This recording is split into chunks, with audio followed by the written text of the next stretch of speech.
სახელითა მამისათა და დისათა და წმინდისა სულისათა. დღეს არის 19 სექტემბერი. ჩვენ ვიხსენებთ დღეს, როცა მთავარ ანგელოზმა მიქაელმა მოახდინა სასწაული და სასწაულებრივად იხსნა ტაძარი დანგრევისაგან, რომელიც წინააღმდეგაც გალაშქრებული იყვნენ წარმართები და უნდათ ამ ტაძრის მორღვევა, მრევლის დაშლა და ქრისტიანული ცხოვრების განადგურება და ამის აღკვეთა მოახდინა მთავარ ანგელოზმა მიქაელმა ერთი პატარა მოღვაწის, ეკლესიის მოღვაწის ლოცვის შედეგად და აი ამ პატარა ბერმა მოიხმო მთავარ ანგელოზი, ვინაიდან ეს ტაძარი იყო სწორედ მთავარ ანგელოზ მიქაელის სახელზე და სასწაული მთავარ ანგელოზმაც არ დააყოვნა და სწრაფად მოახდინა აღკვეთა აი ამ უბედურების. და დღეს ამ დღის მოსახსენებლად ეს შორეულ მეოთხე საუკუნეში ხდება ამ დღის მოსახსენებლად იმ დროიდან დაიდო დღესასწაულად რომ მორწმუნე ერმა იცოდეს მთავარ ანგელოზის მიმართ ლოცვა, შემწეობის შეგრძნება ჰქონდეს და ჰქონდეს რწმენა იმისა, რომ მთავარ ანგელოზმა, რომელმაც სატანა გადმოაგდო ზეციდან, დღევანდელ სახარებაში წავიკითხეთ ეს ჩვენ, სადაც მაცხოვარი ამბობს, რომ ვიხილე სატანა გარდამოგდებული ზეციდან ცეცით ვითარცა ელვა და ეს სწორედ მთავარ ანგელოზ მიქაელზე იყო მიძღვნილი ეს სახარება, მაცხოვრის ეს სიტყვები და იკონოგრაფიაშიც აისახა ეს, როგორც გუნავს ბოროტებას მთავარ ანგელოზ მიქაელი და ამ სახარებასთან ერთად იყო გუშინდელი სახარებაც მიძღვნილი მთავარ ანგელოზ მიქაელზე და საერთოდ ანგელოზთა დახმარებაზე ადამიანებისთვის და შეგახსენებთ იგავს, რომელიც გუშინ მაცხოვარმა წარმოთქვა, ჩვენ უბრალოდ მაცხოვარმა 2000 წლის წინ წარმოთქვა, გუშინ ჩვენ გავიმეორეთ, წავიკითხეთ, სადაც იყო მოთხრობილი მის შესახებ, რომ არის მიწა, რომელზეც თესავს მაცხოვარი თვითონ ესე იგი თესს, არის იფქლი და ჯარგვალი, რომელიც პირიქით არასიკეთი არამედ ბოროტება და აი ამ როცა აღმოცენდებიან, რომ იწყებს აღმოცენებას, ანგელოზები ეუბნება მოუკვეთოთ ეს გამოვარჩიოთ ჯარგვალი იფლისგან და მაცხოვარი ეუბნება არა, დააცადე რათა გაიზარდონ ისინი. აი როცა გაიზრდებიან და დაასრულებენ, აი შემდეგ გამოვარჩიოთ. და შევკრათ იფქლი და დავდოთ სპეღელში, სიკეთე მოუტანოთ ადამიანებს, გაიხარონ სიდიადით და ბოროტებას რასაკვირველია ვიცით, რაც ელოდება. და აი აქ ძალიან მნიშვნელოვანია ეს მომენტი, რომ მაცხოვარი ეუბნება დააცადე გაზდა. ეს არის გარკვეულწილად ადამიანის ცხოვრება, რომ ადამიანი შეიძლება მოკლედ ადამიანი არის ცვალებადი არსება. ამიტომ თავის სიცოცხლის განმავლობაში ის იცვლება. ეს არა მარტო თქვათ შეხედულებები ეცვლება მას, არამედ ბუნებაც ეცვლება. ასევე ფიზიკურადაც იცვლება, ჩვენ თუ მეცნიერებს დაუჯერებთ, ისინი ამბობენ, რომ ყოველ 7 წელიწადში მგონი ყველა უჯრედი იცვლება ადამიანში. და განახლდება, ეს განახლება და ადამიანიც თუ ის ჯანმრთელია ახდენს თავის ცხოვრებაში გადაფასებებს, იცით? შეხედულებების გადაფასებებს, ქცევის გადაფასებას, ბევრი რამის გადაფასებას. და ამ გადაფასების დროს ის რა გარკვეულწილად იცვლება. კარგისკენ და ასევე ცუდისკენ იცვლება ადამიანი და აი მაცხოვრის სიტყვა ამას ეხება, რომ დავაცადოთ, საითკენ წავა ადამიანი. დავაცადოთ, როცა ის შეწყვიტავს ზრდას, როცა ის რაღაცნაირად სტაგნირდება, აი მე გავარჩიოთ ვინ არის მართალი და ვინ არის მტყარი. აი ამ განვითარების ამ ფორმის დროს ადამიანი როგორც ვთქვით იცვლება და ეწყება კრიზისების პერიოდი. კრიზისების პერიოდი ნიშნავს იმას, რომ რაღაცა მდგომარეობაში, რომელშიც შენ ხარ, შეიძლება ეს იყოს შეხირებულებითი ნაწილი შენი შეხედულებებისა, რაღაც კრიზისს განიცდის. შეიძლება პასუხები, რომელიც შენ გაკმაყოფილებდა დღეს, აღარ გაგუშინ, აღარ გაკმაყოფილებს დღეს და გჭირდება რაღაც ახალი პასუხი, რაღაცა ცოტა სხვა კუთხიდან და რაღაცა გამდიდრება, ცოტა ღრმად ჩაყვინთვა და ასე შემდეგ. აი მაგალითად ეკლესიაში ჩვენ ხედავთ, რომ ადამიანები მოდიან და გარკვეული პერიოდის შემდეგ რაღაცა ცივდებიან და მერე მიდიან. ზოგიერთი მათი ნაწილი ამ წასვლის შემდეგ აგრძელებს ოღონდ შორიდან ეკლესიის პატივისცემას, სიყვარულს, სითბოს, თუმცა აღარ იღებს აქტიურ მონაწილეობას პრაქტიკულ საქმიანობაში.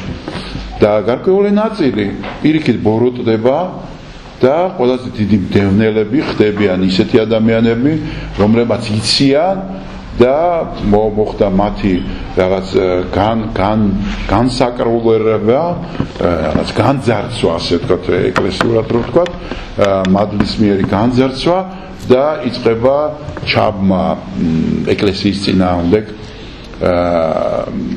ღვთისმებრძოლ კავშირებში გაწევრიანება და ჩაბმა წინააღმდეგ ეკლესიისა.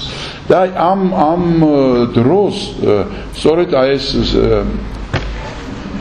ეს უნდა გავითვალისწინოთ, რომ რატო ხდება ასე? იმიტომ რომ პედაგოგიკა ცოტა არ იყოს მოიკოჭრებს ეკლესიაში და ჩვენ პირდაპირ ამას ვაბრალებთ აი ბოროტებას, რომ აი ადამიანი, აუ შენ თუ წახვედი ეკლესიიდან, ესე იგი შენ ცუდი ხარ და შენ აუცილებლად მოდი ახლა დაბრუნდი და ჩქარა ჩაები და ისევ დაიწყე ლოცვები, ისევ დაიწყე მარხვები, ისევ დაიწყე ანუ ის წესები, რომლითაც შენ და ეკლესიის ცხოვრებაში არის ესეთი ეტაპები, როგორც ფსიქოლოგიურად იხსნება, ესე რელიგიურად იხსნება, რომ პირველ ეტაპზე ადამიანი არის ძალიან აღტკინებული, აფორიაკებული, გახარებული, უნდა რომ მეტი ილოცოს, მეტი იმარხულოს, რაღაცა გამძაფრებული აქვს ეს. შემდეგ იწყება აი განელება. და ფსიქოლოგები ამბობენ, რომ თვითონ ნებისმიერ საქმეშიც ესია, აი რაღაცა რომ მოგინდება, იწყებს ადამიანი ძალიან აღკინებული კეთე რაღაც. ვთქვათ, რაღაც ფორტეპიანოზე დაკვრა უნდა და იწყებს სწავლას და როგორც კი შევა რაღაც მდგომარეობაში, როცა უკვე სირთულე იწყება, მერე ეწყება პირიქით სტაგნაცია. ამას ეძახიან რაღაც ეიფორია, ხო? ეიფორიული მდგომარეობა, აფორიაკებული, ეს ბერძნული სიტყვა, ხო? ეს აღკინებული და მერე დისფორია მოდის. საწინააღმდეგო. და მესამე არის უკვე კრიზისის გადალახული მდგომარეობა, რომელიც არის ის ჯანმრთელი მდგომარეობა ადამიანისთვის. რელიგიურადაც ესია, იცით? ესე არ გვარქვეთ ჩვენ, რომ თავიდან რომ მოდის, ადამიანი იღებს მადლს ღვთისაგან, რომელსაც ეძახით ჩვენ დაუმსახურებელ მადლს. მადლი საერთოდ დაუმსახურებელი ჯილდოა საჩუქარი. ასე ითარგმნება, ხო, მისი შინაარს. ჩვენ არ ვიმსახურებდი და ისე მოგვეცა და ეს სიხარული გვაფორიაკებს და ეიფორიაში ვართ ჩვენ ეიფორიულ მდგომარეობაში. შემდეგ მოდის აი ეს კრიზისული ვარიანტი, როცა ჩვენ გვეწყება დაზარება ლოცვის იმის გაკეთება, წესები გვამძიმებს და ჩვენი ჯვარიც მძიმდება.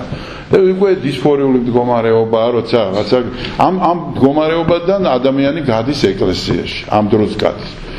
და თუ კი ქრისტიანი ამ კრიზისებს გაიაზრებს, რომ ეს კრიზისული მდგომარეობაა, საფერი არა, მე რა მოხდა რომ დილის ლოცვას არ კითხულობ. საფერი არა. მე რა მოხდა რომ ვერ მარხულობ. კიდევ რა წესებია, მე რა მოხდა რომ 2 საათი ვერ გიხარ წირვაზე. არ შეგიძლია დაждომა გინდა. ესმით, დილით გაღვიძება გიჭირს. ეს ყველაფერი არის შექმნილი იმისათვის, რომ უკეთესი შედეგი მიიღო.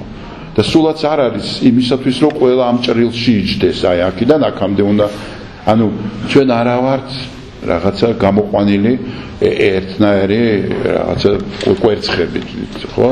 რომელიც ესე იგი არის გამოყვანილი და ყველა ერთმანეთს გავს. არა, ქრისტე ამბობს შენი ჯვარი აიღე, შენი თავი იპოვე. ქრისტე სჭირდები შენ და არა გაწვრთნილი არსება, რომელიც ყველა ერთი სახის არის. ყველა ერთ დროს იჭერს პირჯვარს, ყველა ერთ დროს ჯდება, ყველა ერთ დროს დგება. ეს წესები არის შემოღებული სტანდარტი, აი სად ავიღოთ ორიენტირი, კალაპოტი მდინარის. ეს უბრალოდ არ ნიშნავს, რომ წყალი სხვაგან არ არის, გარდა მდინარის. ხო და აი თუ ამას გაიაზრებს ადამიანი, რომ ეს კრიზისია, მოდი კრიზისი როგორ დავძლიოთ ახლა. და ამ კრიზისის დაძლევაში იწყებს შენ აი ამ გადაფასებას. ხელახლა ჩაუჯდები და ვნახავთ, რომ რა არის ლოცვა. რა არის ლოცვა? ლოცვა ის არის, რასაც ვკითხულობ დილით და საღამოთი? არის ეს ლოცვა? შეიძლება საერთოდ არ იყოს ლოცვა. მაცხვარი ამბობს ლოცვაზე, რომ იცით რა ლოცვა თუ გინდათ განმარტოვდით, მარტო და ბევრს ნუ ილოცებთ, იდიცეთ ცოტა. ამბობს თავის სიტყვებს ამბობს. და აი ლოცვა გვასწავლე, არ ასწავლის ლოცვას. თუ გახსოვთ სახარებაში თხოვენ და მაშინ ასწავლის, როცა ბევრს ჯერ თხოვენ მასწავლე და ასწავლის მამაო ჩვენოს. ნუ იქნებით ფარისეველები მრავალ სიტყვიანი. გესმით? თუმცა ეკლესიას აქვს გრძელი ლოცვები. ესე იგი, ეკლესია გვასწავლის ერთსაც და მეორესაც. კიდევ უფრო პატარა ლოცვა არსებობს, ვიდრე მამაო ჩვენოა, ხო? იესოს ლოცვა. ლოცვა ერთის მხრივ შენი ურთიერთობაა ღმერთთან, მაგრამ ეს მონოლოგის ურთიერთობა არ არის, ეს არის დიალოგის ურთიერთობა. შენ მასთან ერთად ყოფობა გიხარია და ამას ლოცვითი ფორმით ამბობ. მაგრამ არის თუ არა ლოცვა, როცა შენ ღმერთზე ფიქრობ. აი ღმერთის რომელიღაცა ან სასწაულზე, ან სახარების რომელიმე იგავის განმარტების დროს შენ იმყოფები მაშინ ღმერთთან თუ არ იმყოფები? იმყოფები. აი მაგალითად არის კიდევ ესეთი განხრა ხო ეკლესიაში თქვათ იკონოგრაფია, მხატვრული სახვა. აი მაშინ იმყოფები თუ არ იმყოფები? როცა შენ გამოსახავ მაცხოვარს და ხატავ. წმინდანებს ხატავ, სიუჟეტებს ხატავ. ეკლესიური სწავლება გვეუბნება, რომ ხატმწერები უდიდესი პატივით სარგებლობდნენ და მათ მისიონერებს ეძახდნენ.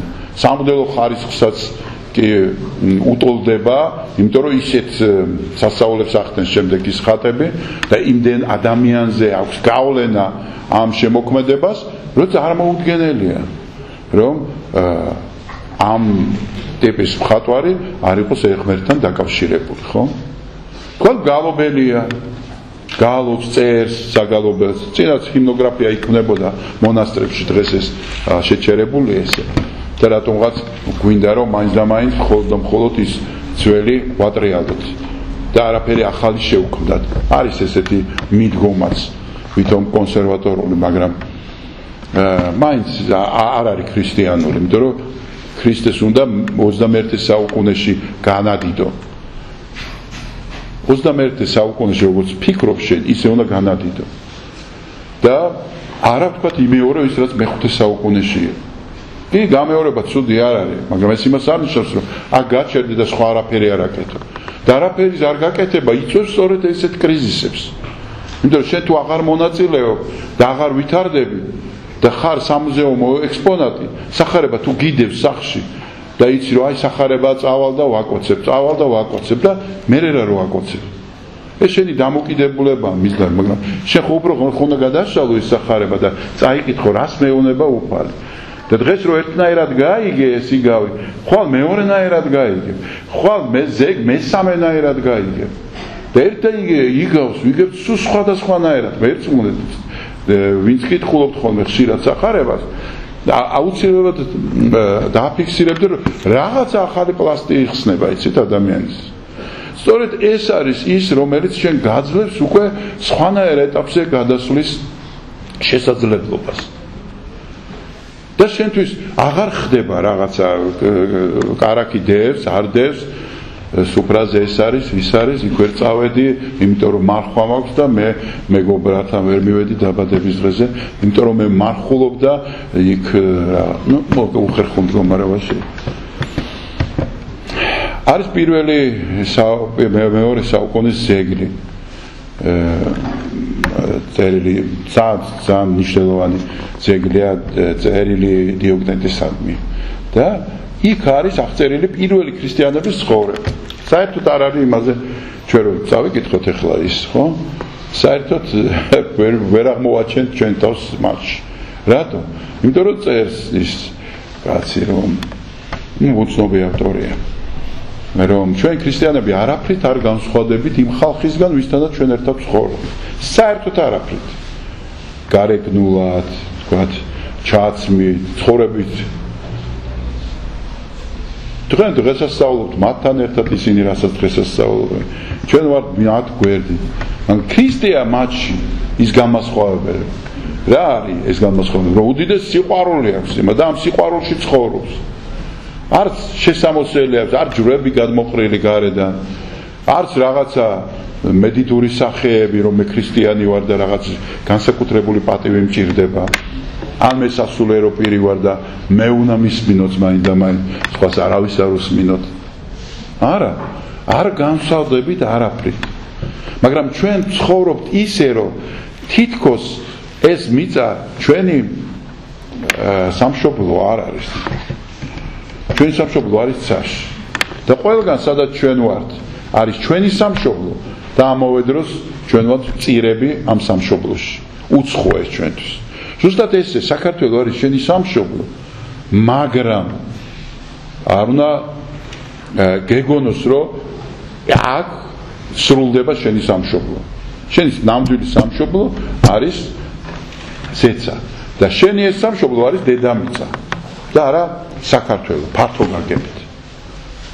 იმიტომ რომ როგორც კი დაიწყებ რომ ეს საქართველოა, ეს ჩემი სამშობლო, რასაკვირველია სამშობლო უნდა გიყვარდეს, მაგრამ როგორც კი დაიწყებ ამით თქვათ პედალირებას, რომ ეს არის განსაკუთრებული და დავიბადე და მადლობ ღმერთს.